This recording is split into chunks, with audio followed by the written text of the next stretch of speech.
Le damos la bienvenida. Seguimos como el año pasado.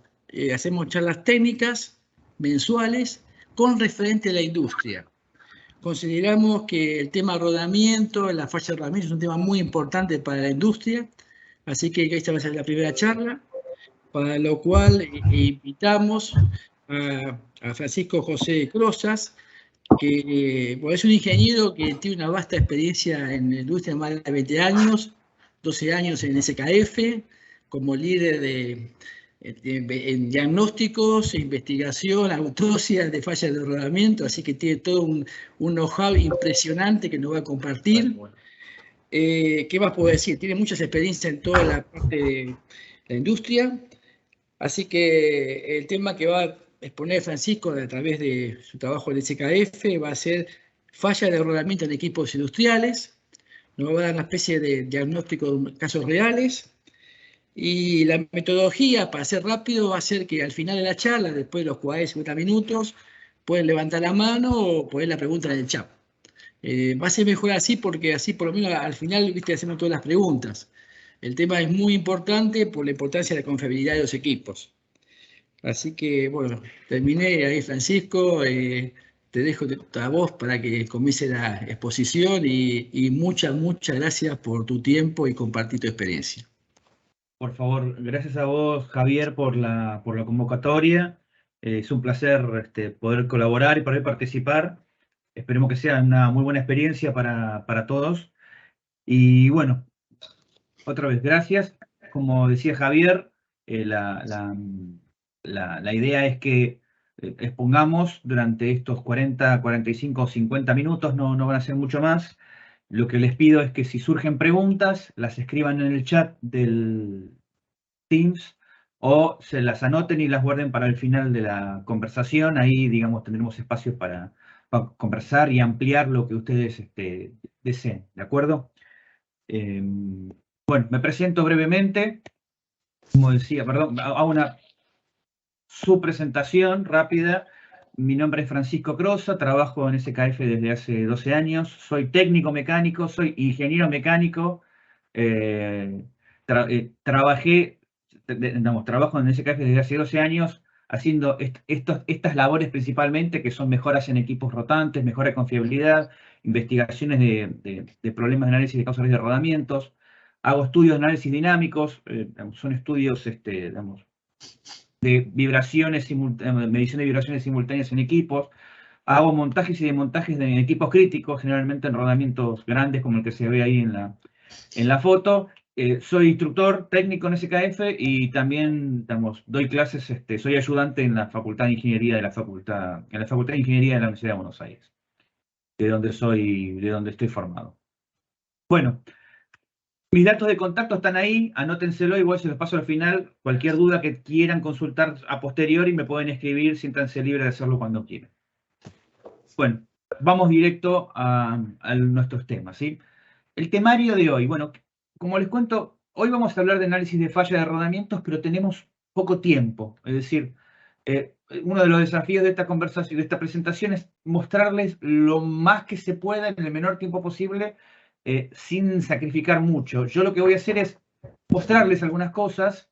No vamos a ver todo el universo que gira alrededor de los análisis de fallas, y vamos a ver algunas cosas y dejo la puerta abierta para que, si ustedes quieren interiorizarse, bueno, nos consulten y puedan preguntar mucho más.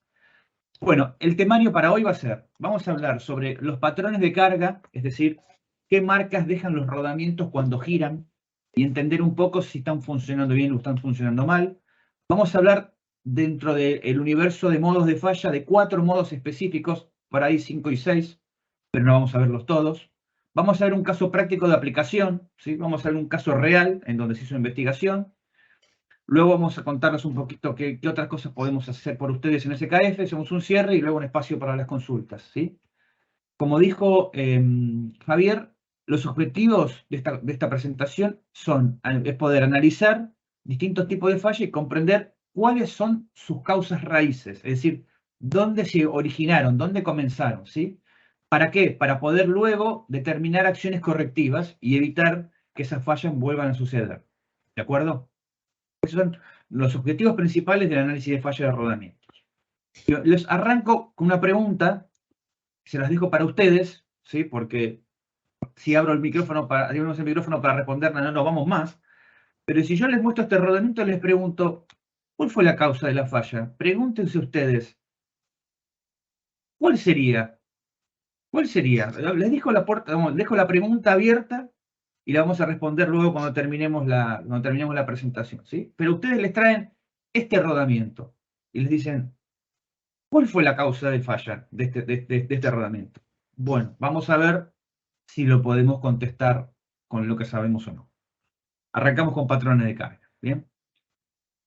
Patrones de carga normales, ¿bien? Los patrones de carga son, por decirlo de alguna manera, la pisada que dejan los elementos rodantes en los caminos de rodadura o las pistas, ¿sí? Cuando están girando, ¿sí? Por ejemplo, acá tenemos un motor eléctrico, ¿sí? Este motor eléctrico tiene un rodamiento que es un rígido de bolas, ¿sí? Y si sacamos un rodamiento y nos fijamos el patrón de carga o la pisada, por decirlo de una manera, vamos a ver esta banda que se ve acá, ¿bien? Esta banda que se ve acá se llama banda de rodadura, ¿sí? Y exactamente, y patrón de carga. Es el lugar en donde estuvieron rodando los elementos rodantes, que pueden ser bolas, en este caso, pueden ser rodillos, en el caso que el rodamiento sea de rodillo. Bien, en este caso podemos ver que inclusive está levemente desplazada del centro geométrico del camino de rodadura. Bueno, Javier, tenés el micrófono abierto. Bueno, ¿qué quiere decir que está el patrón de carga levemente corrido respecto al centro geométrico del camino de rodadura? Y quiere decir que este rodamiento estuvo sometido a una carga axial, ¿sí? Es decir, este rodamiento sufrió, además de una carga radial normal, que es la del rotor, una carga axial. Y eso ya nos tiene que hacernos preguntar, ¿está bien? ¿Debería tener este rodamiento carga axial o no debería tener rodamiento carga axial? Bueno, ¿qué pasa si esa carga axial, por ejemplo, es excesiva? Si esa carga axial es excesiva, lo que podemos ver es que, por ejemplo, se generan deterioros o cambios en la morfología de ese patrón de carga que nos dan la pauta de que algo no ha ido bien, ¿ok? Uno podría sacar esta vista y decir, bueno, operó en condiciones más o menos normales, ya vamos a verlo, pero si sacamos esta pista, vamos a ver que hay una zona mucho más dañada sobre un borde que sobre el otro, y eso ya nos da la pauta de que hubo una carga, no solamente una carga axial, sino que tal vez fue excesiva. Bien, continuamos. En general, en un rodamiento, cuando está bien seleccionado, en general, y no para todos los equipos, ¿sí? Sino para la media de los equipos, generalmente la distribución de carga se da de la siguiente manera. ¿Sí? Si mi carga radial está aplicada en el aro interior, es decir, en el aro interior exactamente, hay un aro que ve carga rotativa y hay un aro que ve carga estática, ¿sí? Si mi carga está aplicada en el árbol, en el eje, y lo que rota es el aro interior va a haber siempre carga. Bien, imagínense que el aro está girando y esta carga siempre está presente. Por lo tanto, este aro siempre siente una carga. Mientras que el aro exterior, ¿sí? Al no girar y la carga estar estática en un sentido, va a haber carga única o va a sentir carga únicamente en un área que va a estar en la parte de abajo del rodamiento. Generalmente entre 120 y 150 grados sería el área de contacto normal, esperable, si el rodamiento fue correctamente bien seleccionado. ¿Bien? Ahora, esto no siempre es así, hay que ver qué aplicación tenemos. ¿Sí? Hay aplicaciones en donde esto no se da. Pero en líneas generales esto debería darse así. ¿Bien? Entonces, fíjense, tenemos un aro que rota, que ve siempre toda la carga, y un aro estático que ve la carga en un solo lugar. ¿De acuerdo? Y en función del análisis de cómo está aplicada la carga en el rodamiento, vamos a empezar a pensar cómo deberían ser los patrones de carga, es decir, esas pisadas que estábamos viendo recién. Por ejemplo, fíjense, acá tenemos un ejemplo, que es el de recién. Tenemos un aro interior que rota, ¿sí? Fíjense acá se ve la flecha de rotación, una carga radial aplicada y la reacción de esa carga radial se da en el aro exterior, se da en un área de aproximadamente 120 y 150 grados. Bueno, ¿cómo se ve ese patrón de carga? Bueno, ese patrón de carga se ve de la siguiente manera, ¿sí? Si se fijan, hay una zona aquí, ven estos puntitos negros, esta zona que está acá es el patrón de carga que queda en el aro interior. ¿Y por qué se ve en los 360 grados? Porque recuerden que este aro está girando y por lo tanto ve siempre carga. Como este aro ve siempre carga, pues la carga afecta toda la circunferencia del camino de rodadura. El camino de rodadura es la pista, es lo mismo. Sin embargo, si yo miro el aro exterior, lo que puedo ver es que mi patrón de carga está solamente en un tramo de la pista. ¿Y por qué es eso? Y porque este aro solamente está viendo la carga en una sola posición, ¿de acuerdo? Esta zona del aro exterior no recibe carga, por lo tanto, no vemos un patrón. Y al mismo tiempo, fíjense que este patrón es más ancho abajo y a medida que vamos subiendo se va haciendo más fino. Eso es porque el valor de la intensidad de carga va disminuyendo a medida que vamos alejándonos de lo que nosotros llamamos zona de carga. Bien. Bueno, por ejemplo, un ejemplo de aplicación de este tipo de carga aplicada puede ser una rueda. Fíjense, acá tengo una rueda, la carga está aplicada radialmente a través del eje, ¿sí? Lo que rota son los aros interiores, y estos dos rodamientos perfectamente van a tener un patrón, o van a obtener un patrón de carga similar al que vimos recién. Bien. Ahora vamos a ver otro ejemplo, en donde, por ejemplo, la carga es radial, es estacionaria, pero lo que rota ahora es el aro exterior. Bien. Ahora lo que rota es este aro, pero la carga es radial estacionaria. ¿Qué pasa? Acá pasa algo parecido, pero al revés de como vimos recién. Por ejemplo, como este aro rota y la carga es estacionaria, el aro exterior ve toda la carga. Y el aro interior solamente ve soporta carga en lo que llamamos zona de carga. Si vemos el patrón de carga que deja la operación de este rodamiento, lo que vemos es que el aro exterior tiene un patrón de carga uniforme a los 360 grados, ¿sí? Porque el aro está rotando y el aro ve toda la carga, y el aro interior, como no rota, solamente tiene un patrón de carga en la zona de carga. Bien. Un ejemplo de esto, bueno, la rueda de una grúa, ¿sí? Yo tengo una grúa, una polea, y lo que gira es el aro exterior, ¿bien? En este caso, los aros exteriores son los que van a ver la carga los 360 grados, y el aro interior solamente va a haber carga en la parte superior, ¿sí? Es decir, si la carga es radial de arriba hacia abajo. Otro patrón de carga sería el que deja una carga estacional, una carga axial estacionaria. Bien, acá tenemos un rodamiento que puede ser de bolas, puede ser de rodillos, pero la carga es axial y es estacionaria. Bueno, ¿cómo es el patrón de carga en estas condiciones? ¿Sí? El patrón de carga en estas condiciones es de esta manera. Es decir, fíjense, los rodamientos tienen un juego interno, ¿sí? No lo mencioné antes, lo menciono ahora, pero todos los rodamientos, cuando operan, tienen dentro un huelgo, un espacio tanto axial como radial, ¿sí? Eso se llama juego interno, o juego radial o juego axial interno. Bueno, ¿qué pasa? Cuando yo aplico una carga, ¿bien? Ese juego se reduce, se elimina, ¿bien? En este caso, al aplicar una carga axial estacionaria, lo que hago es hacer contacto, o sea, apelar a ese juego para que haga contacto los elementos rodantes, las bolas, sobre un borde del camino de rodadura. En este caso va a ser el borde superior del aro interior y el borde inferior del aro exterior. Bien. Entonces, fíjense que tanto el ancho del patrón de carga de un aro como el ancho del patrón de carga del otro es igual. ¿Por qué? Y porque si la carga está centrada, la misma se distribuye de manera uniforme, equitativa en todos los puntos de contacto, y como las bolas están en contacto tanto como con el camino de rodadura del aro interior como el camino de rodadura del aro exterior, pues el contacto es uniforme, ¿sí? Ahora volvemos un ratito, pero fíjense esto.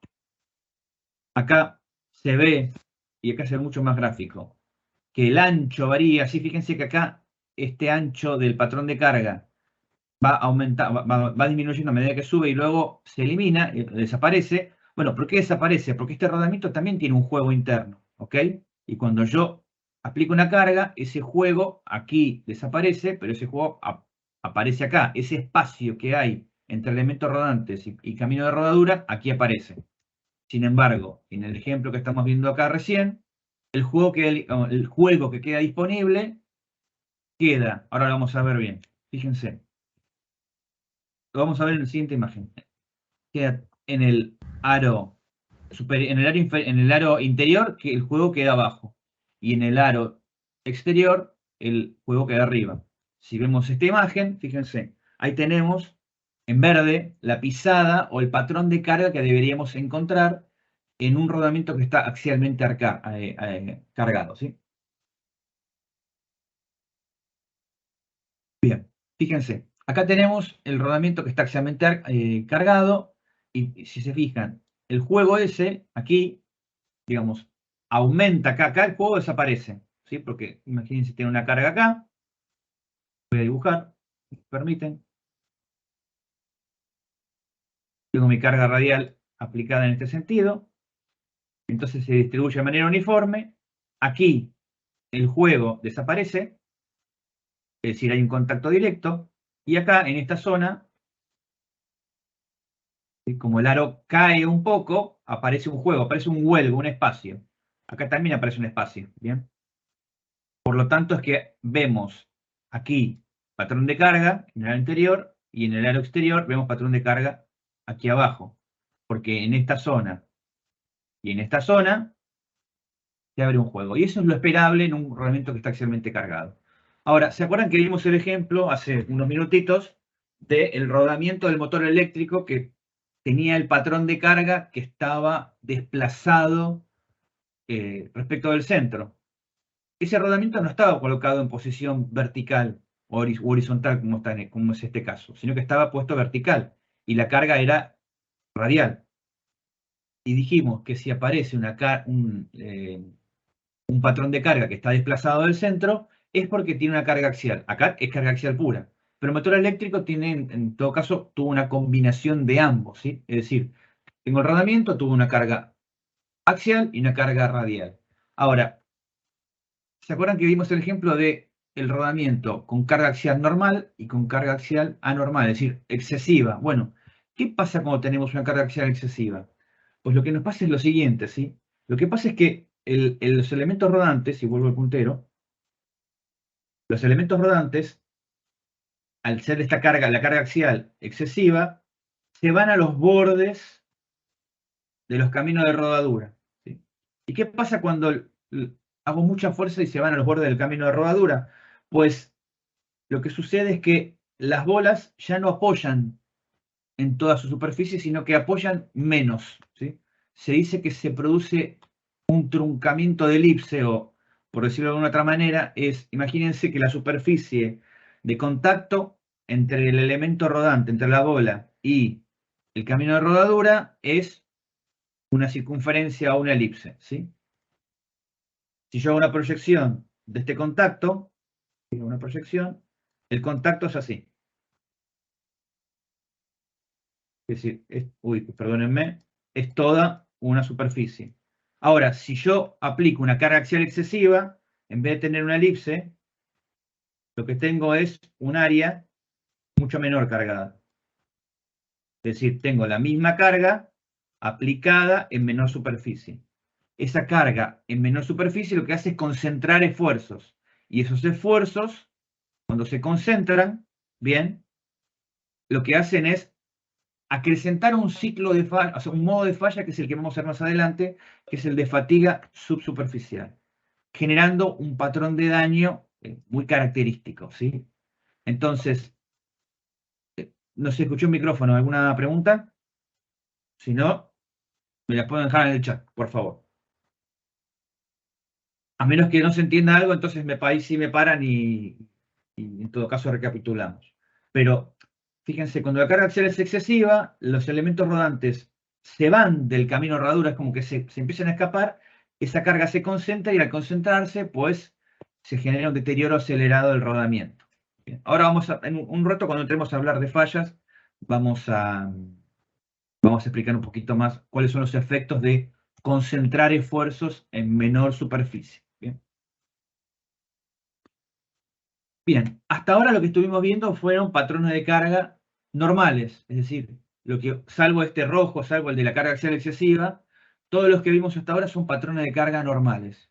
¿Son todos los patrones de carga que podemos esperar ver? No, no son todos. La verdad, yo les dije, les voy a mostrar algunos, les voy a mostrar los más comunes, pero tengan en cuenta que ese patrón de carga se genera o se define en función de cómo se transmiten las cargas. Y el objetivo de observar el patrón de carga es analizar si los esfuerzos que tiene que transmitir la máquina se están transmitiendo de manera correcta, adecuada. ¿Bien?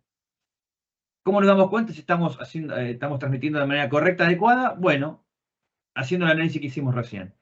Mi carga es radial, radial pura. ¿Debería haber un patrón de carga desplazado axialmente? No, no debería haber. ¿Está desplazado axialmente? No, ok, es el esperable. Espero que quede claro, si no, por favor, guárdense la pregunta para más adelante y volvemos en la presentación. Esos fueron los patrones de carga normales. Ahora, ¿qué pasa cuando el patrón de carga es anormal? Por ejemplo, tengo una desalineación, ¿sí? Acá, fíjense, tengo una bomba, tengo un motor eléctrico, ¿sí? Pero puede ser cualquier equipo acoplado. ¿Qué pasa si tengo una desalineación angular o paralela? ¿Sí? La angular es por ahí mucho más fácil de visualizar, ¿no? Aunque la paralela también se puede ver claramente en el patrón de carga. ¿El patrón de carga va a ser el esperado? Y fíjense que si yo tengo una desalineación, voy a tener una carga que va a estar oscilando en función del ángulo de desalineación o de la diferencia en paralelismo entre los ejes de rotación de una máquina y la otra. Entonces, por ejemplo, ¿cómo deberíamos ver, cómo esperaríamos ver un patrón de carga de una máquina desalineada? Acá tenemos, fíjense, el aro exterior está estático y el interior rota, ¿sí? Es decir, no se me ven las manos, pero esencialmente tengo un aro girado respecto de otro. ¿Sí? ¿Cómo es ese patrón de carga? ¿Cómo se ve?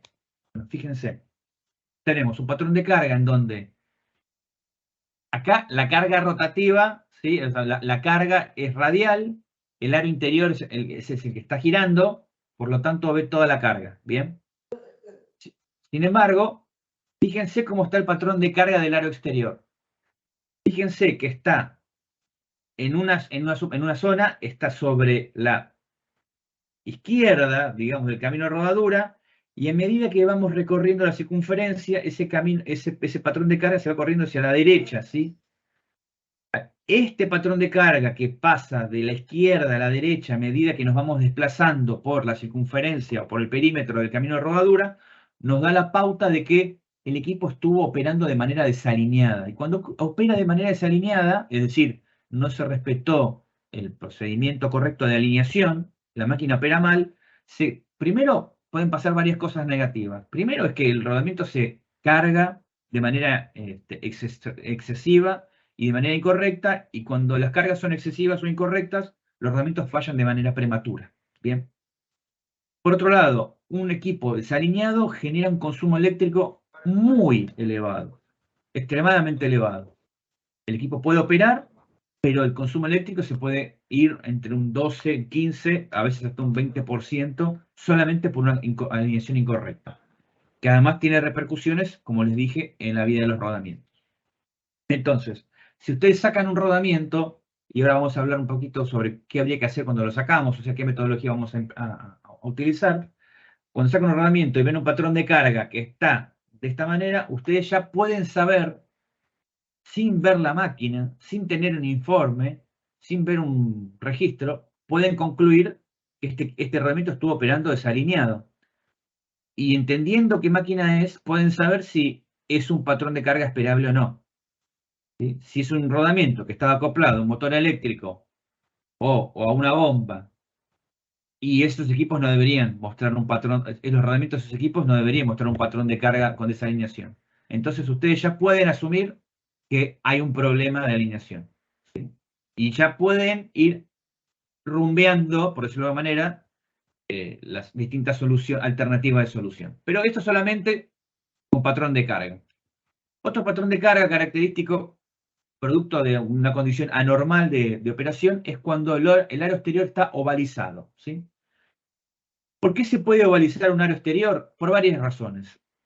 Tolerancias geométricas y de forma incorrectas en un alojamiento, rodamientos que están montados en soportes, en cajas portarrodamientos, cuando se apoyan mal, cuando los apoyos no son planos, las cajas se deforman y esa deformación se transmite a los rodamientos.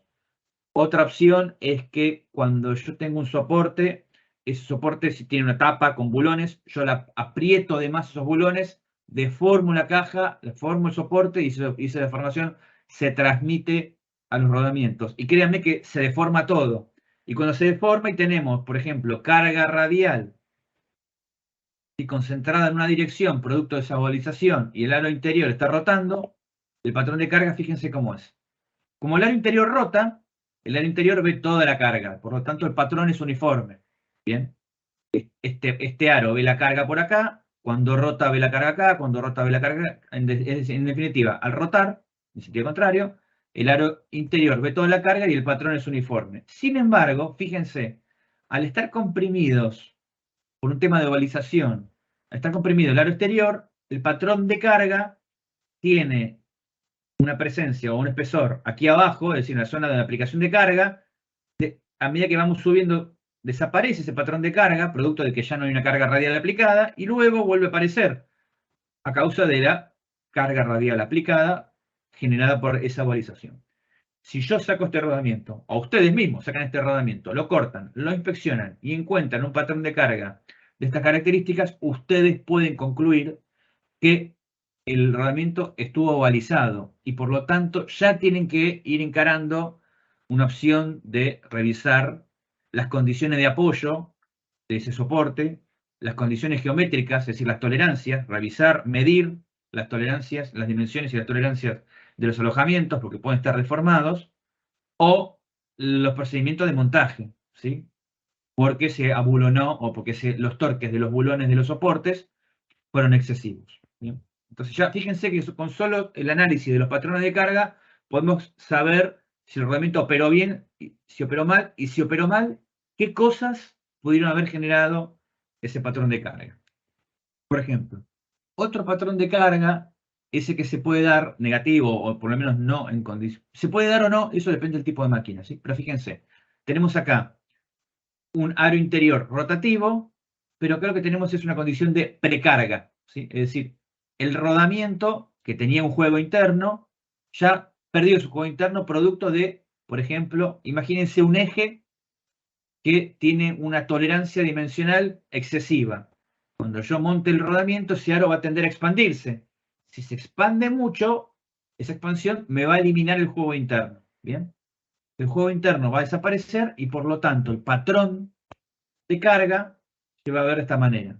Fíjense, ahora tengo el aro interior rota, ve toda la carga y por lo tanto ve, o sea, el patrón de carga queda en los 360 grados y el aro exterior, a pesar de no estar girando y a pesar de ver la carga solamente, la carga, esta es la carga radial, a pesar de que la reacción de esta carga es una carga estacionaria en esta zona, al perderse el juego interno, producto de la precarga, estas zonas quedan bajo contacto y por lo tanto se puede ver que el patrón de carga, si bien tiende a hacerse más fino porque el valor de precarga es menor, es decir, acá tengo solamente la fuerza de la precarga actuando sobre este elemento rodante, sobre esta zona del aro exterior, ¿sí? Pero en esta zona, por ejemplo, no solamente tengo la carga de la precarga, sino que tengo la carga aplicada, la carga radial aplicada normal.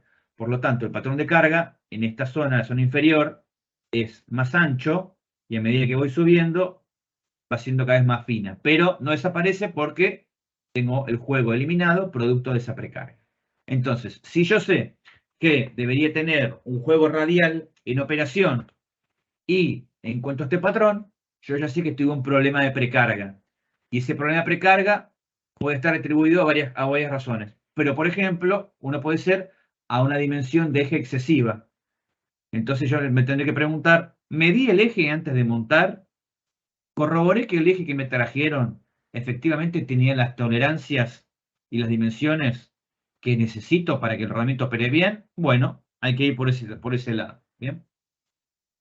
Otro patrón de carga, ya es el último patrón de carga dentro de los anormales, es el que se da cuando tengo una carga de desbalanceo. Caso clásico, bueno, un ventilador, un equipo que se tiende a desbalancear, depende de qué ventilador, pero son equipos que tienden a desbalancearse con mucha facilidad.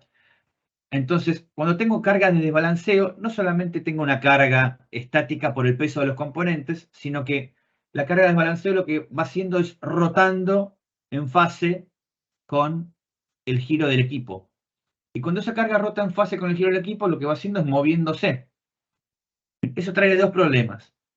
Primero, el patrón de carga normal sería, si el aro interior rota, el aro interior debería ver todo el patrón de carga. Y el aro exterior, solamente en esta zona. Pero como tengo una carga rotativa, esa carga rotativa que es producto del desbalanceo, se va a ir viendo o lo va a ir sintiendo el aro exterior, ¿sí?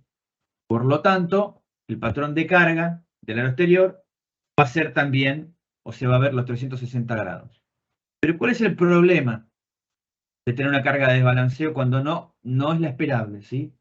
Que ven que hay una línea, hay un giro punteado. Bueno, ¿qué pasa? Las cargas de desbalanceo lo que suelen hacer es hacer girar de su posición el aro exterior respecto del alojamiento. Es decir, hacen girar un aro que no debería estar girando. Y ese produce un daño que se llama corrosión de contacto, que vamos a ver en una foto más adelante, que son unas manchas negras sobre la superficie de los rodamientos, ¿sí? Eso genera problemas, genera falla prematura de rodamiento. Bien, hasta acá vimos los patrones de carga, ¿sí? Normales y anormales. Y ahora vamos a entrar en la morfología, en cómo se ven algunas fallas de rodamiento, ¿sí? Hay un sistema, digamos, Hace muchos años se reunieron todos los fabricantes de rodamientos y decidieron estandarizar los modos de falla, ¿sí? Esos modos de falla estandarizados se clasificaron de acuerdo a la norma ISO y son estos que estamos viendo acá, ¿sí? Son todos estos, algunos asociados a distintos mecanismos, ¿sí? Fatiga, desgaste, corrosión, erosión eléctrica, deformación plástica y fractura y fisuración. Estos son todos mecanismos mecánicos, o sea, son mecanismos físicos que generan daños en rodamientos. Y dentro de esos daños tenemos distintos subtipos. Nosotros hoy vamos a ver solamente 4 de ellos, ¿ok? Vamos a mencionar algunos más, pero vamos a ver en detalle 4 de ellos, que entiendo que pueden ser los más representativos o significativos de los que ustedes pueden tener en sus equipos industriales, ¿no? En el ámbito en donde ustedes trabajan. Pero tengan en cuenta que hay muchísimos más y que, bueno, verlos todos escapa al alcance de esta conversación. No, vamos. Ahí, José, tenés el micrófono abierto, ¿eh? A ver. Gracias, José. Disculpame la interrupción. Entonces, vamos a ver estos 4, ¿sí? Vamos a empezar por el más importante, que es la fatiga subsuperficial, ¿sí? Los rodamientos, cuando fallan, ¿sí? Fallan normalmente, fallan por muchas razones, pero cuando fallan normalmente, fallan por fatiga subsuperficial. ¿Qué es la fatiga subsuperficial? La fatiga subsuperficial es producto de la aplicación de cargas alternativas. A ver, imagínense lo siguiente, ustedes tienen un rodamiento, ¿sí? Y tienen la pista o el camino de rodadura. Cuando pasa la bola, ¿sí?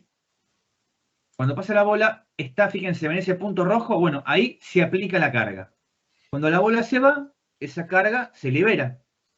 Cuando viene la otra bola, porque el rodamiento está girando, en ese punto se aplica una carga. Cuando se va la bola, se libera. Entonces, lo mismo con los rodillos. Se ve que lo que tenemos en un rodamiento internamente es la aplicación de cargas cíclicas. Aplico carga, libero, aplico carga, libero, aplico carga, libero. Ese continuo aplicación de cargas, que son cargas que deforman al acero de manera elástica, ¿sí? Son deformaciones elásticas como un resorte. Es decir, viene la bola, deforma un poquito, se va, esa deformación se recupera. Bueno, esa aplicación de cargas cíclicas genera un daño que se va acumulando debajo del material, ¿sí? Por eso que se llama subsuperficial. Y es un daño que, acá se puede ver bien, empieza debajo de la superficie. en rodamientos en general, en una superficie que va entre 0,3 y 0,5 milímetros, es decir, entre 3 y 5 décimas por debajo de la superficie, es donde se produce el punto de mayor tensión, de mayor esfuerzo. Es decir, el material sufre los esfuerzos de manera más significativa en la parte debajo de la superficie. Debajo, no acá, debajo. Eso lo descubrió o lo desarrolló Hertz, el mismo que, bueno, de las ondas electromagnéticas, y los invito a que si les da curiosidad, lean sobre las tensiones de contacto de Hertz. ¿Bien?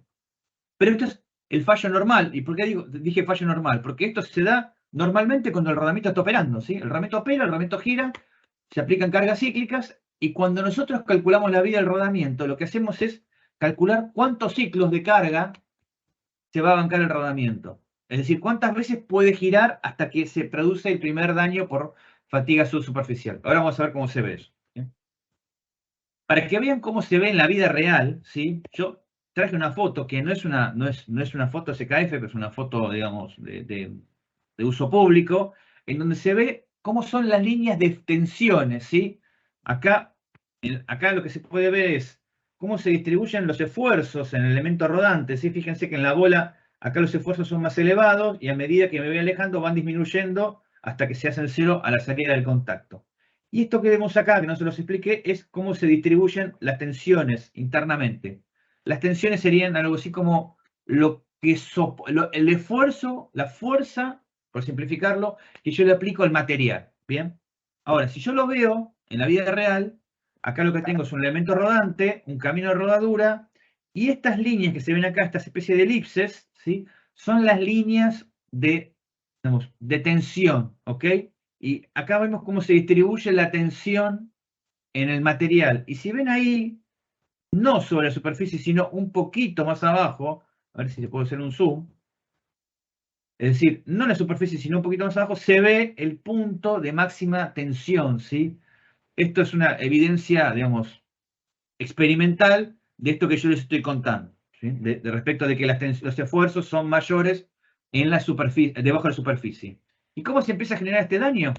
Bueno, de esta manera, fíjense, tengo mi superficie y debajo de mi superficie empieza a generarse una fisura. ¿Por qué se genera esa fisura? Bueno, no voy a entrar en detalle ahora porque no nos vamos más, pero tengan en cuenta que la aplicación de cargas cíclicas genera un daño a nivel microscópico, a nivel atómico en el material, que se traduce en la generación de una microfisura, y luego esa microfisura, con la aplicación de las cargas cíclicas, va creciendo y va subiendo, emergiendo hacia la superficie.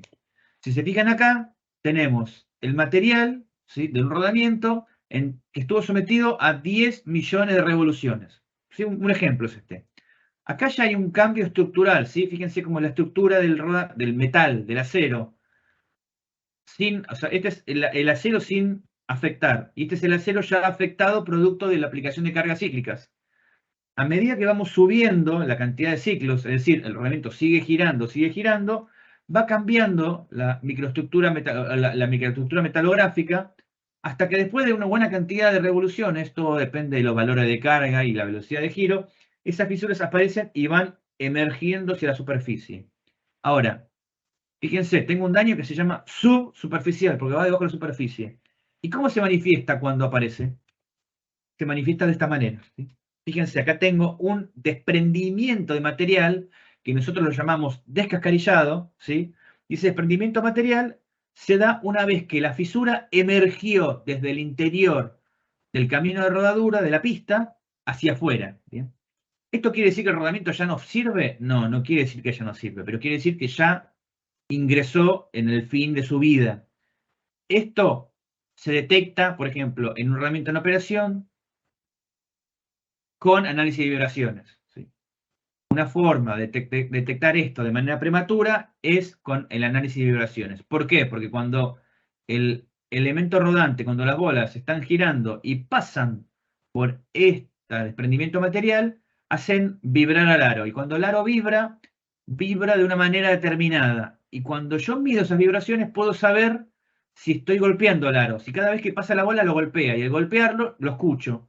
y si lo escucho sabiendo cómo tiene que sonar, puedo detectar con el monitoreo de condición de vibraciones la falla. Y ya puedo decir, ojo, que este rodamiento tiene que ser cambiado en el corto plazo, ¿sí? Acá vemos, por ejemplo, un aro interior de un rodamiento de doble hilera de bolas de contacto angular.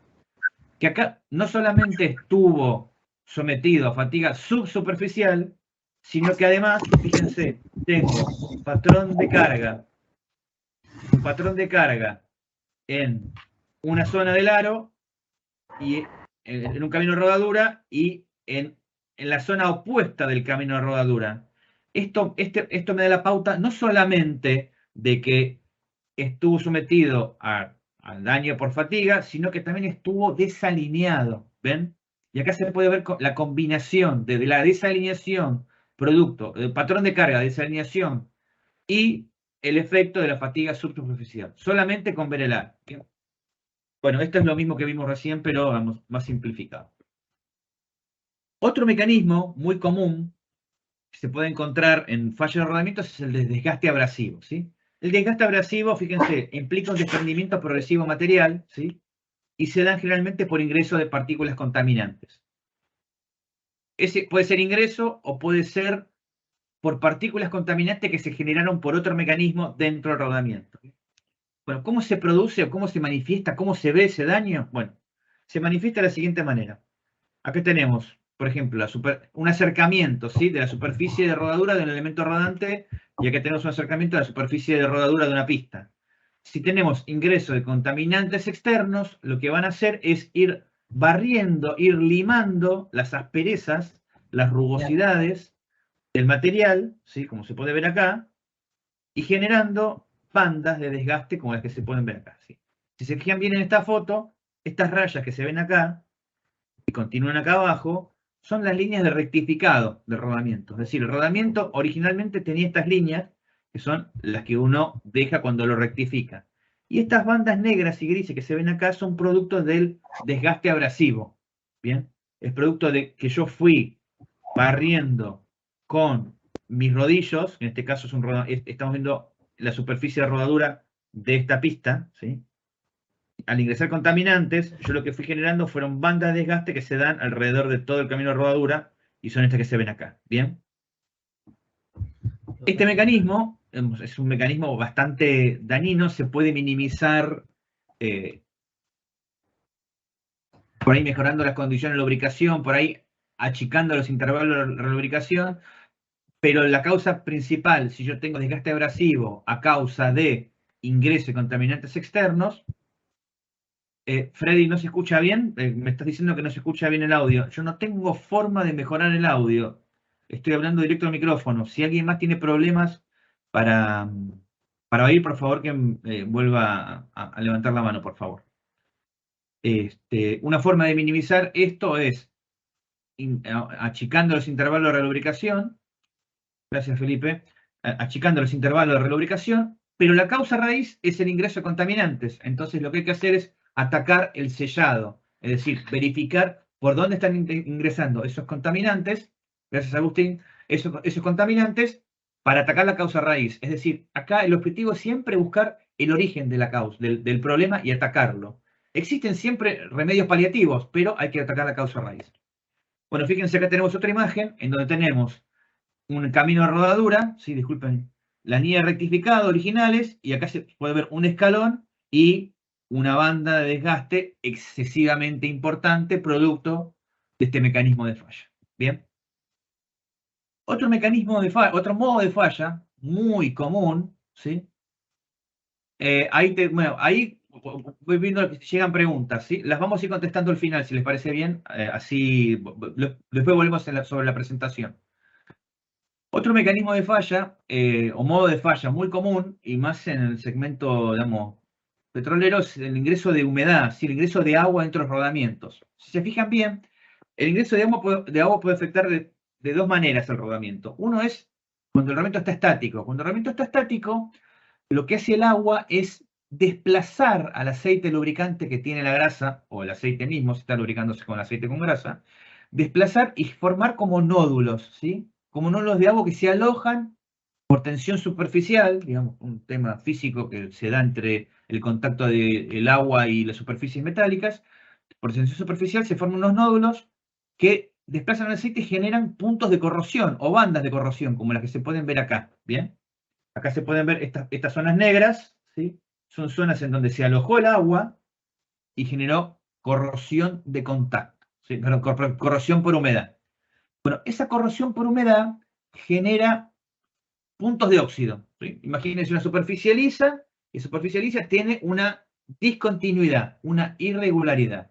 Bueno, esa discontinuidad, esa irregularidad produce un efecto que se llama concentrador de esfuerzos, ¿sí? Es decir, si yo tengo, y voy a permitirme dibujar un ratito, espero no, espero no ir mucho con el tiempo, pero me parece importante explicarlo. Yo tengo una superficie continua, ¿sí? Cuando distribuyo las cargas se distribuyen de manera uniforme, pero si tengo una superficie discontinua, puede ser discontinua para abajo o discontinua para arriba, ¿sí? Y aplico una carga, en esta zona, lo que tengo es una amplificación de los esfuerzos, ¿sí? Cualquier discontinuidad geométrica, cuando yo aplico una carga, concentra esfuerzos. El por qué lo dejamos para otra charla, pero créanme que se amplifican los esfuerzos, es decir, el material sufre más esfuerzos en esa zona. Y cuando sufre más esfuerzos en esa zona, ¿qué mecanismo se acelera? El mecanismo de fatiga subsuperficial, porque el mecanismo de fatiga subsuperficial, les dije que depende de la carga aplicada y de los ciclos. Si yo aumento la carga, ese mecanismo se acelera. Por ejemplo, fíjense acá. Yo lo que tengo es un rodillo, ¿sí? Voy a pasar al puntero.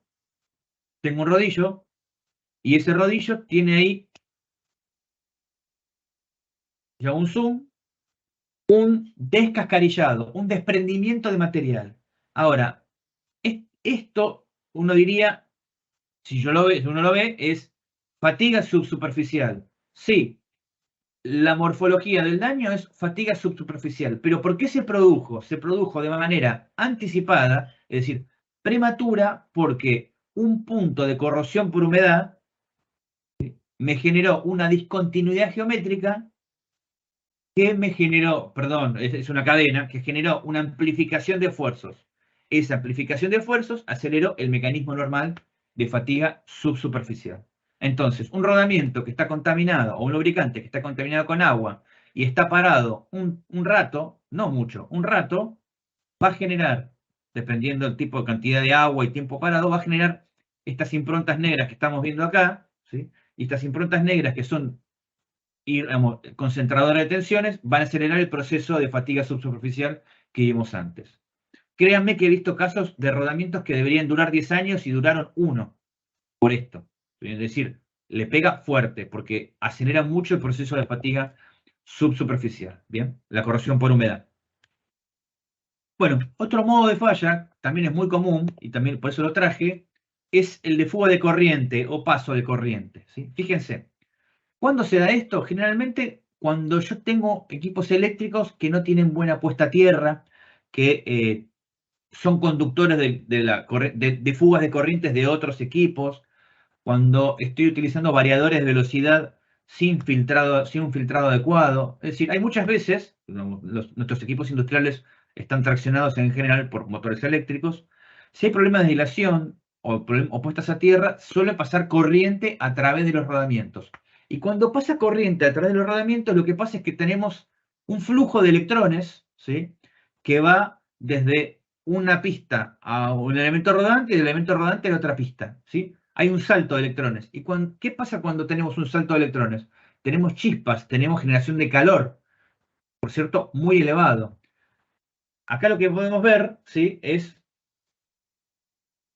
un acercamiento con microscopio de una superficie, de un rodamiento, de rodadura, ¿sí? Un camino de rodadura, con un montón como de cráteres, ¿sí? Chiquitines. Esos cráteres chiquitines se producen producto del salto de los electrones, producto de la corriente eléctrica, que aquí se ven chiquitos, pero si yo hago un zoom y lo acerco, esto es una imagen tomada con un microscopio de barrido electrónico, lo que veo son todas partículas del material, del acero, que se fundió producto del salto de los electrones, generando estas irregularidades geométricas, ¿sí? Acuérdense que cualquier irregularidad en la superficie genera distorsión, genera concentración de esfuerzos. ¿Bien?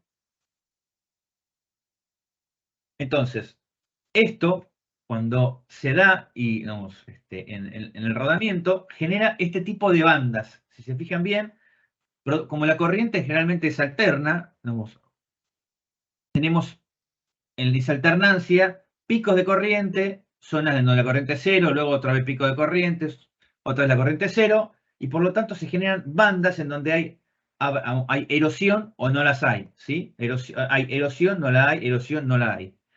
Y este tipo de bandas es un patrón clásico del fallo o del daño del pasaje de corriente eléctrica, ¿sí?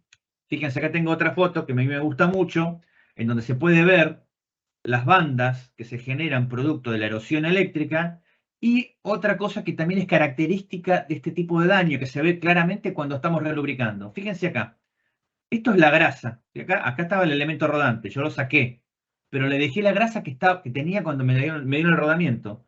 Si se fijan bien, la grasa originalmente era marrón, acá afuera la grasa se ve más o menos sana, pero si se fijan acá adentro, la grasa está negra. ¿Y por qué está negra? Está negra porque está quemada. Una de las cosas que también se da cuando hay pasaje de corriente es que la grasa se quema. Y yo, cuando relubrico, si veo que sale grasa quemada, puedo suponer, con alta probabilidad de certeza, de que estoy teniendo un problema de pasaje de corriente eléctrica. Bien. Además de generar estas bandas, las bolas tienden a ponerse opacas. ¿Está bien? Hay un cambio de superficie, producto de esa erosión del pasaje de corriente. ¿De acuerdo? Bueno. Ya vamos a hacer ahora, vimos algunos modos de falla, ¿sí? Y ahora vamos a ver un ejemplo de aplicación lo más rápido posible, ¿sí? Nos vamos a pasar unos 5 minutitos, espero no se enojen conmigo. Vamos a analizar un rodamiento todos juntos y vamos a ver cómo se hace ese trabajo, ¿sí? Este es la única filmina, la única slide del PowerPoint que tiene mucho texto, ¿sí? Yo no me gusta hacerlo leer, acá le pido disculpas a Javier, si se fijaron, solamente mostramos fotos, pero acá hay mucho texto, simplemente, no lo voy a leer, simplemente les voy a decir lo siguiente. Cuando vamos a analizar un rodamiento, hay muchas cosas que hay que hacer, ¿sí? Hay que seguir una metodología de trabajo ordenada. Es muy fácil desordenarse, es muy fácil presuponer cosas. Entonces, simplemente como mención, cuando encaren un análisis para entender por qué falla un rodamiento, lo primero que hay que hacer es hacer una inspección preliminar, ¿sí? Del rodamiento. Me lo tienen que traer como está, ¿bien? O sea, como está, con la grasa, como lo desmontaron. Desmontado lo menos agresivamente posible para no generar otros daños, ¿sí? Una vez que lo tengo que limpiar. Y una vez que lo limpio, bueno, por supuesto, en esa limpieza tengo que analizar, tomar muestra del lubricante, porque muchas veces el lubricante me da información respecto de las condiciones operativas y me permite concluir cosas. Y luego cuando hago la inspección visual, tengo que tomar nota de todo. Es decir, esencialmente lo que tengo que hacer es anotar aro interior y anotar lo que veo. Marca marrón en tal lugar. Aro interior, superficie de rodadura con indentaciones. Tengo que anotarlo todo, sin pensar qué pudo haber pasado. Es decir, lo dijo Javier, a Javier le gustó esa palabra cuando estábamos charlando la última vez. A mí, yo la uso mucho.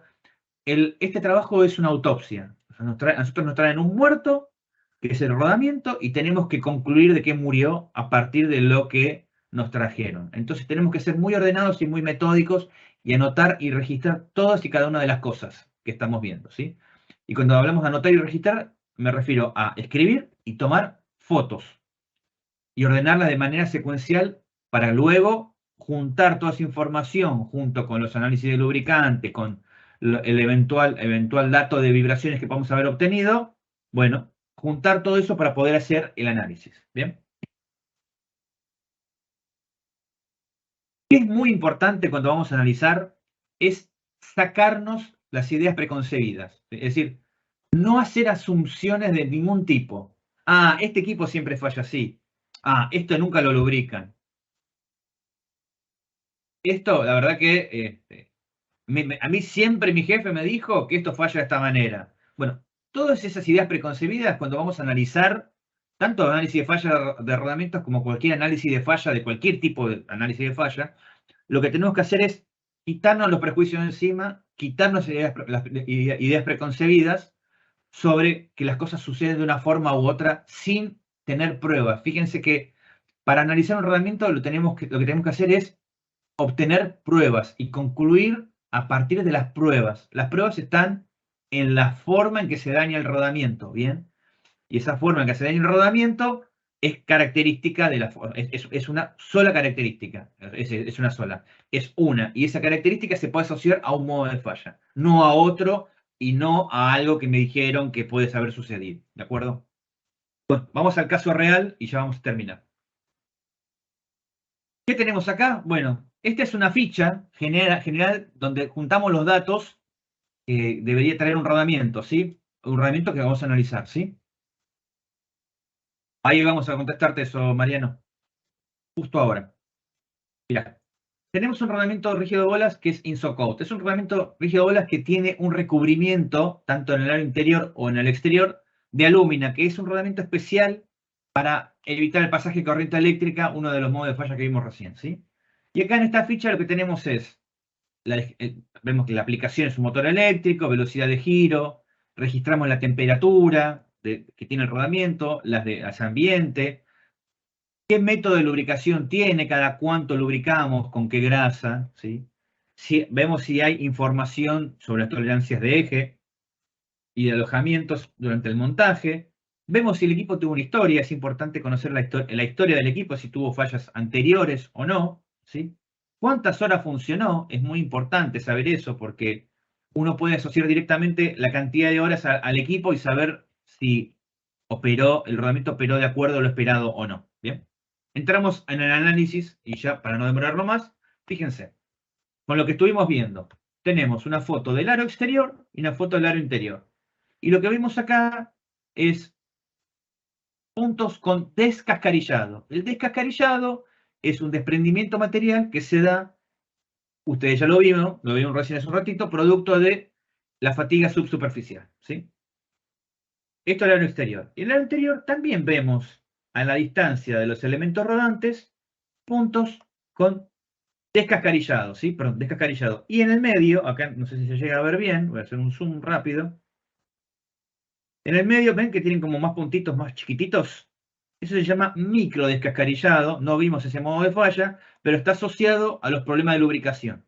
Entonces tenemos micro descascarillado y descascarillado profundo, producto, ahora vamos a ver de qué. Pero fíjense equidistante están esos puntos a la distancia de las bolas, de los elementos rodantes, ¿sí? Seguimos viendo el rodamiento, a ver qué otra cosa vemos. Bueno, vemos en la superficie exterior, que acá no se ve plateada, se ve gris, porque lo que tiene es ese recubrimiento de alúmina para evitar el pasaje de corriente eléctrica, vemos unas manchas negras. Esas manchas negras se denominan corrosión de contacto y es otro modo de falla que no vimos en detalle, pero se los muestro acá para que lo vean, que es característico de los problemas que se dan cuando las superficies de apoyo no son geométricamente correctas. ¿Bien? Y esta banda que se ve acá, esta marca circunferencial, da la pauta de que no solamente apoyó mal, sino que el rodamiento tal vez giró un poco en su alojamiento. ¿Bien? Seguimos viendo el rodamiento, ¿sí? Vemos la jaula y lo que vemos en la jaula son, por ejemplo, acá, indentaciones, partículas duras, indentadas en los alveolos o en los alojamientos de los elementos rodantes. Y, por otro lado, analizamos los elementos rodantes y vemos que están todos con coloración opaca. ¿Bien? Muchachos, yo hice un análisis muy general de los componentes del rodamiento. No vimos los lubricantes, no vimos en este análisis un informe de monitoreo de vibraciones, pero tengan en cuenta que son informaciones que tienen que ser complementarias, ¿está bien? Y también tenemos que poder acceder, en la medida de lo posible, al plano del equipo para entender cómo están aplicadas las cargas. Aquí es sencillo porque es un motor eléctrico, ¿sí? Bueno, vamos a juntar todo lo que vimos y vamos a tratar de concluir algo, ¿bien? Fíjense. Vamos a empezar por partes. ¿Qué vimos? Bueno, vimos corrosión de contacto, que son esas manchas negras que se ven en las superficies de asientos, ¿sí? Y una banda de desgaste. Bueno, ¿cuál es la causa? Bueno, error de tolerancia, ¿sí? Entonces yo ya sé, viendo esas marcas, que tengo que revisar mis tolerancias. Luego tengo descascarillados localizados, espaciados a la distancia de los elementos rodantes. Acuérdense, si yo tengo descascarillado a la distancia de los elementos rodantes, quiere decir que ahí tuve algo que me aceleró el proceso de fatiga subsuperficial.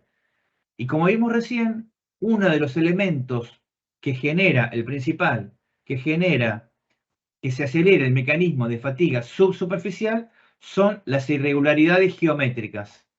En este caso, si yo tengo irregularidades geométricas a la distancia de los elementos rodantes, yo puedo suponer con un grado de certeza bastante amplio que hubo una mala manipulación del rodamiento, es decir, el rodamiento ese se golpeó antes, mientras o después del montaje de ese rodamiento, ¿sí? Es decir, si yo generé improntas o irregularidades geométricas, acelero el proceso normal de fatiga subsuperficial. Por lo tanto, acelero en estas zonas, ¿sí?, el descascarillado, el desprendimiento material. Luego, tengo intentación de partículas en jaula. Esto es consecuencia de esto ya puedo decirlo. Estas partículas, como son metálicas y son brillantes, y a priori no revisé el sistema de sellado, pero no hay ninguna observación respecto al sistema de sellado, puedo concluir que provienen del material desprendido de la fatiga subsuperficial, ¿sí?, que se indentan en la jaula, que es más blanca. Luego el microdescascarillado, es decir, eso que se veía acá en estas fotos, perdón, en esta foto, en los puntitos chiquitos que se ven en el medio, ese microdescascarillado se da por una condición inadecuada de lubricación, que en este caso puede ser porque o el lubricante no fue bien seleccionado o porque el lubricante se vio alterado por las partículas desprendidas de la fatiga subsuperficial. ¿Bien? Y por otro lado, si bien no se ven las fotos, acá el que realizó el informe dice, también se inspeccionaron otros 2 rodamientos del mismo motor de fallas anteriores y en ellas se detectó daño de pasaje de corriente eléctrica, ¿sí?, debido a la rotura de la película aislante que tiene el rodamiento, ¿sí? Y otra vez, esos antecedentes nos dan la pauta de que en este lugar hay problemas con la manipulación y el montaje, ¿sí? Es decir, este rodamiento nos da evidencias de que hubo problemas de manipulación y montaje, y casos anteriores también lo están evidenciando. Hubo problemas de manipulación y montaje. Por lo tanto, ya vamos juntando información hacia las recomendaciones. ¿Bien? Entonces, ¿cuáles son las causas raíces? Bueno, en principio todo apunta a que tenemos que verificar nuestros procedimientos de transporte, almacenamiento y montaje de rodamientos. Porque la causa, la falla se dio producto de improntas que se pudieron haber generado o en el almacenaje o en el montaje. Y por lo tanto es ahí donde hay que ir a atender. ¿Cómo se atiende eso? Bueno, revisando los procedimientos, utilizando las herramientas adecuadas, etc. Luego, habíamos visto las manchas negras de corrosión por humedad, de corrosión de contacto, disculpen. Esas marcas de corrosión de contacto se generan por problemas de tolerancias. Bueno, recomendaciones: verificar las tolerancias, tanto de eje como de alojamiento. Medir y ver si los alojamientos están de acuerdo a lo que la máquina especifica, ¿sí? Y por último, en menor proporción, porque al parecer no sería una causa raíz, pero es algo que merece la pena revisar, es, ya que vimos microdescascarillado, y ese microdescascarillado que es fatiga superficial, suele estar asociado a problemas de lubricación, bueno, podremos verificar los intervalos de la lubricación y verificar si la grasa es efectivamente la adecuada. Y con esto, vamos, tratar de hacer rápidamente, caballeros, un raconto, un repaso rápido por algunos patrones de carga, modos de falla y casos de aplicación, ¿sí? Les robo 2 minutitos nomás y ya terminamos para contarles un poquito rápidamente, así no me retan, qué cosas hacemos en SKF, ¿sí? Les cuento un poquito. Nosotros en SKF estamos muy abocados a lo que es, antes de empezar hablamos sobre servicios, ¿sí? Nosotros, este análisis de falla de rodamiento es uno de los servicios más que ofrecemos, pero, digamos, la clave del mantenimiento hoy está en incorporar tecnología para poder hacer monitoreo de condición y prever, anticipar lo antes posible las fallas para evitar daño de equipos críticos. Hoy, digamos, muchas industrias ya lo tienen incorporado hace muchos años, el mantenimiento predictivo. La industria del petróleo la está incorporando ahora. Estamos, en particular nosotros estamos siendo pioneros en ese sentido en Argentina, a través del monitoreo, que puede ser manual o remoto, de equipos. Esa información, ese monitoreo de vibraciones, esa información va a una nube y esa nube, va a una nube, a un centro, a un servidor, y a partir de ahí nuestros ingenieros pueden hacer análisis remoto de aquellos problemas. Hoy, inclusive dentro del universo de la industria 4.0, ya tenemos nosotros algoritmos de inteligencia artificial que permiten, además de tomar los valores de vibraciones, tomar otras variables operativas de los componentes de los sistemas para anticipar todavía de manera mayor fallas. ¿De acuerdo? Luego, bueno, esto es nuestra cartera de servicios genéricos. Vamos, les dejo ahí el slide para que lo miren. Si les genera alguna duda alguno, lo podemos conversar después. No les quiero robar mucho más tiempo. Nosotros estamos, bueno, me faltaba el de comisión estratégica de mantenimiento y comisionamiento de equipos en planta. Hace poco hicimos el comisionamiento de una refinería que se encuentra al norte, digamos, de la ciudad de Buenos Aires, no en la ciudad de Buenos Aires, sino yendo hacia el norte, pero hemos hecho ese trabajo para la industria petrolera. Y dentro de nuestro portafolio de servicios, estamos nosotros abocando mucho por el hacer más eficiente el uso de los lubricantes, ¿sí? Por un tema ambiental, por un tema económico, por supuesto, y los invitamos a que, digamos, si ustedes quisieran explorar en detalle cuáles son nuestras ofertas en sistema de lubricación y en gestión de la lubricación para ahorrar costos y evitar contaminación e inclusive regenerar aceites, porque ya estamos hablando de que hay tecnologías para poder reaprovechar los aceites, los invitamos a que por favor nos contacten. Y ahora sí, muchachos, les agradezco mucho su participación, haber estado ahí. Dejamos el espacio abierto para preguntas. Les mando muchas gracias. Les dejo aquí los datos de contacto. Si quieren entrar a la página web, es un mundo de informaciones, hay mucho para explorar, mucho para leer, gratis, abierto para quien quiera. Y hasta mi correo electrónico me pueden contactar por lo que requieran, por lo que necesiten. Lo que voy a hacer es, si me permiten ahora, voy a abrir el chat y voy a pasar a contestar algunas de sus preguntas. ¿De acuerdo? Ahí, Francisco, antes de empezar con las preguntas, ahí está la pregunta de Gabriel, Gustavo y Mariano.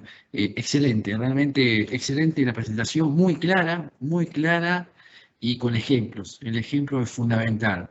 Y me encantó, me gustó la autopsia, es decir, cómo una persona analizando el material, el rodamiento, poniendo un montón de hipótesis. Cuando va a analizarla, la verifica y ahí surgen las recomendaciones.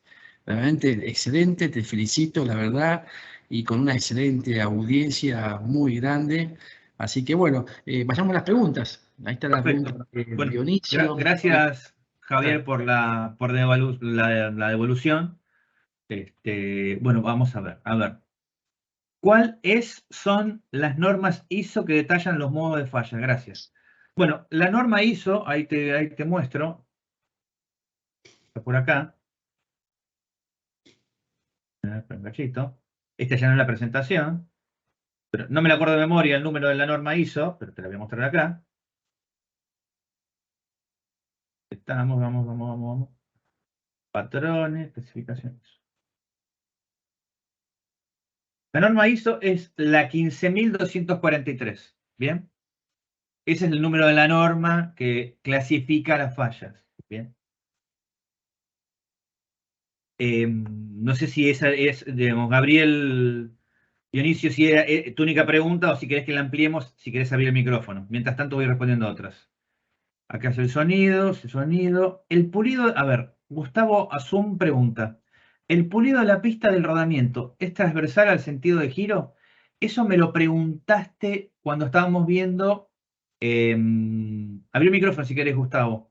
O si no, escribí de vuelta. Eso me habías preguntado cuando estábamos viendo desgaste abrasivo, ¿verdad? Desgaste abrasivo, correcto, que identificaste la marca y Sí. bueno, y se veía claramente los dos sentidos, ¿no? A ver, vamos a ver acá la presentación. Vamos para atrás.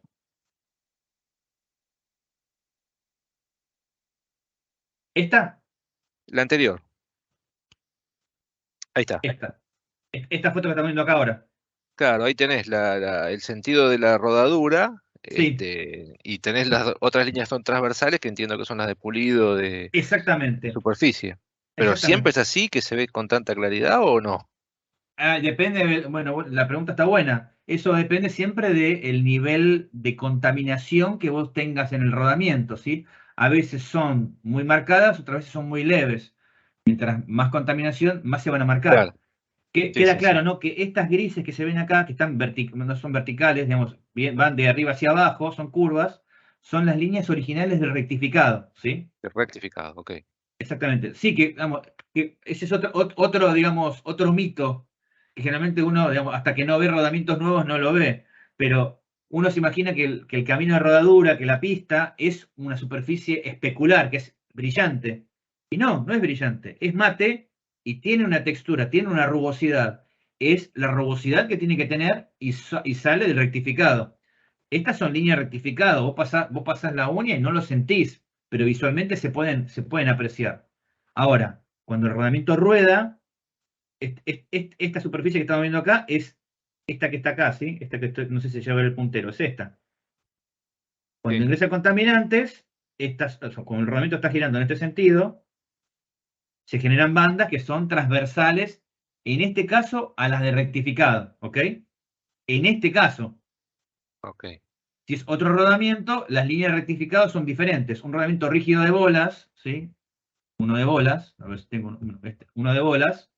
El rectificado de los caminos de rodadura es totalmente diferente, ¿sí? Se hace con otra piedra, con otro método, y las líneas son diferentes. ¿Está bien? Bien, clarísimo. Gracias. No, por favor.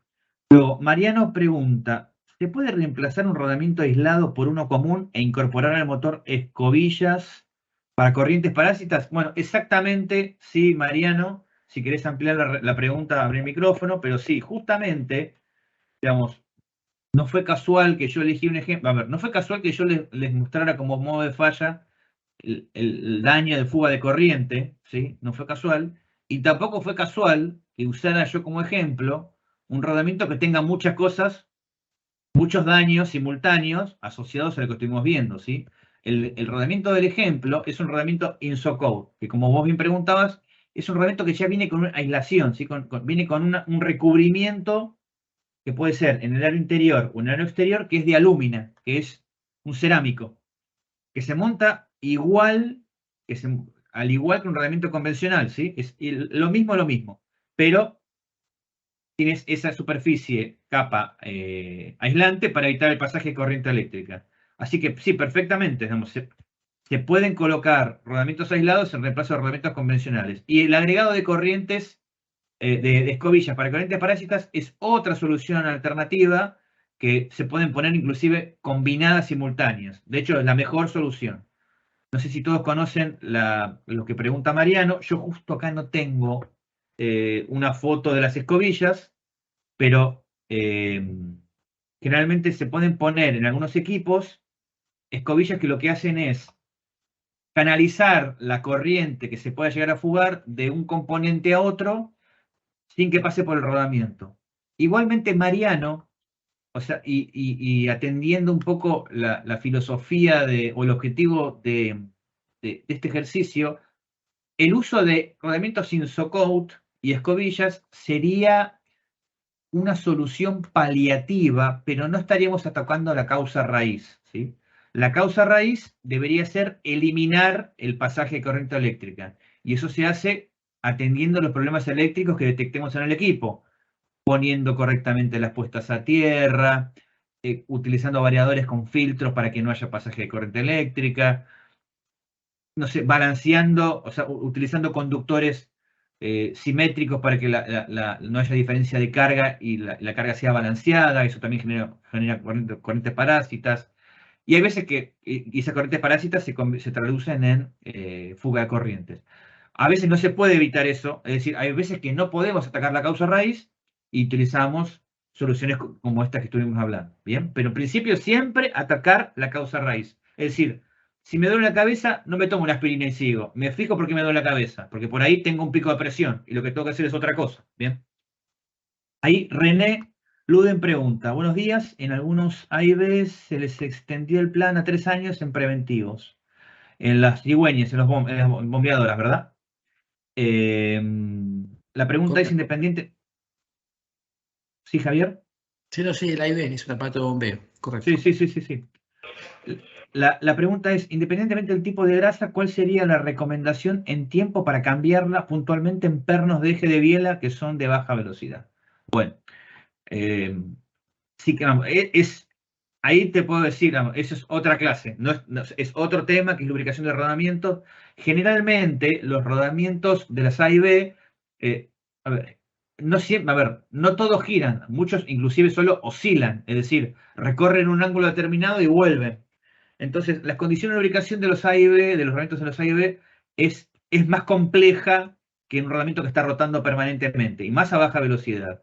Ahí, digamos, si querés, yo te pido, René, que me mandes un correo y yo te paso en detalle qué grasas son las recomendadas y cada cuánto habría que cambiarlas. Pero conceptualmente, para no dejarte sin respuesta, tendrías que utilizar grasas que tengan aceites con viscosidades muy elevadas, que tengan aditivos extrema presión y que tengan lubricantes sólidos. Es decir, aditivos, lubricantes sólidos, que son las 3 condiciones que debería reunir una grasa que va a operar en un rodamiento que oscila, gira a bajas vueltas y que está sometido a bastantes cargas. ¿Está bien? Eso sería conceptualmente lo que tenés que buscar. Pero te pido por favor que me mandes un correo a francisco.crosa, lo escribo en el chat para los que quieran, y ahí te respondo más en detalle, ¿sí? Porque sí, es un tema.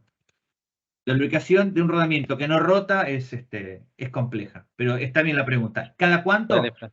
Hay que calcularlo, ¿sí? No te lo puedo calcular ahora, pero te puedo calcular. A Dale, ver, perfecto, Omar, te escribo. no, por favor. Omar Ibaceta pregunta, ¿qué temperatura máxima en general puede soportar un rodamiento? Bueno, buenísima la pregunta. Todo depende de la aplicación y el tipo de rodamientos. Hay rodamientos que están diseñados para trabajar hasta 150 grados, otros que están diseñados para trabajar hasta 300 grados.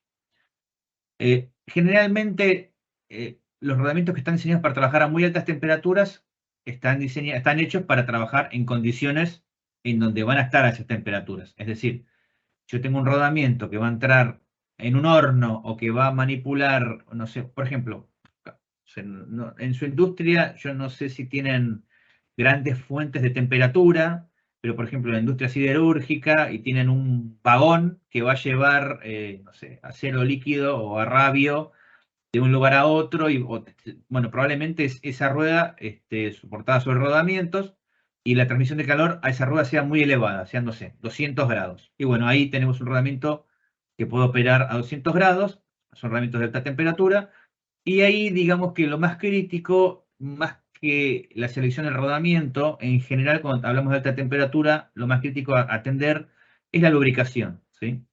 Porque, digamos, las grasas para alta temperatura existen, están disponibles, de hecho las hay muy buenas, que soportan hasta unos 250, 260 grados centígrados, pero por arriba de eso ya no hay lubricación con grasa que aguante, ¿sí? Ni desde el punto de vista físico, ni desde el punto de vista monetario, ¿sí? Porque son grasas increíblemente caras. En ese caso, digamos, existen soluciones que son rodamientos para alta temperatura que tienen jaula de grafito. El grafito es un lubricante sólido que soporta muy altas temperaturas y dependiendo de la aplicación, inclusive hay rodamientos que tienen jaula de grafito. Pero ahí, digamos, Omar, si tenés una duda por alguna aplicación en particular, te pido que si querés abrir el micrófono la tirás ahora y charlamos, o si no, mandámela por correo y profundizamos. Pero digamos, si vos tenés un desafío de operación de rodamientos con alta temperatura, te puedo asegurar que la podemos resolver. Bueno, siempre la resolvemos, que hay soluciones alternativas. Espero haber respondido tu pregunta, Omar. Ahí Agustín Cabot me dice, ¿me podés copiar en ese correo? Me interesa. Ah, René, ok. Ok. Léanse entre ustedes. René, por favor, copialo a Agustín Cabot. Miguel, excelente charla. No, bueno, no, ¿para cuándo la segunda parte? Bueno, hablen con Javier. Gracias por el excelente, Miguel. Yo creo Bueno, que no sé. estaríamos yo a las preguntas. Yo creo que si no es más, yo creo que fue muy interesante salir y vuelta y compartir el know-how. Y ahora me está ya pensando en la segunda vuelta, ¿no? Tenemos que pensar en la segunda charla. Me parece a mí que debido a una alta, es decir, buena concurrencia de personas de las petroleras, las compañías, realmente muy buena, la verdad, muy contento. Y bueno, pensemos, Francisco, una segunda vuelta dentro de 3, 4 meses, algún tema específico que la gente nos pueda ayudar a definir, siempre con el tema de compartir la experiencia, el conocimiento para un poco para entender lo que es la falla y poder reducir la falla y asegurar los activos, ¿no? Pero bueno, yo por mi parte creo que pasamos ya 1 hora 42 minutos, Sí, mirá, nada, nos 42 fuimos al que está. demonio. Pero no, pero es excelente porque se mantuvo un nivel de 50 personas en el último momento. Viste que es así difícil mantener eso, ¿no? Pero realmente excelente. Yo Gracias, creo Lucas. que cerraríamos acá, me parece, a la audiencia y la verdad muy agradecido y que le sirva. Y está el contacto de Francisco, que es referente de SKF, que nos puede ayudar. Y bueno, muy agradecido y bueno, tomo esa consulta, esa propuesta de hacer una segunda vuelta, lo hablamos con Francisco y agradecimiento total a la gente y Francisco, excelente y me gustó mucho el ejemplo final creo que como cierre de todo, ¿no?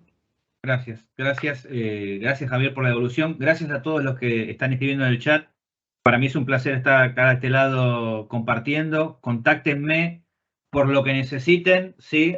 Sea rodamientos, monitoreo de condición, lubricación, digamos, mi especialidad son los rodamientos, pero todo eso que les mencioné es el universo en el que me soporto para sacar los problemas adelante. Así que gracias por su participación y bueno, nos vemos en la próxima vez. Y Javier, Bueno, gracias por todos y con vos hasta la con vos hablo en próxima. privado después, ¿te parece? Dale, ok, hacemos así, nos hablamos y excelente, y bueno, gracias por todo y la participación, y bueno, hasta la próxima. Hasta la Nos próxima. vemos. Muchísimas Gracias por gracias. todo. Muchas Gracias a gracias. todos, caballeros. Que estén muy bien. Gracias. Nos vemos.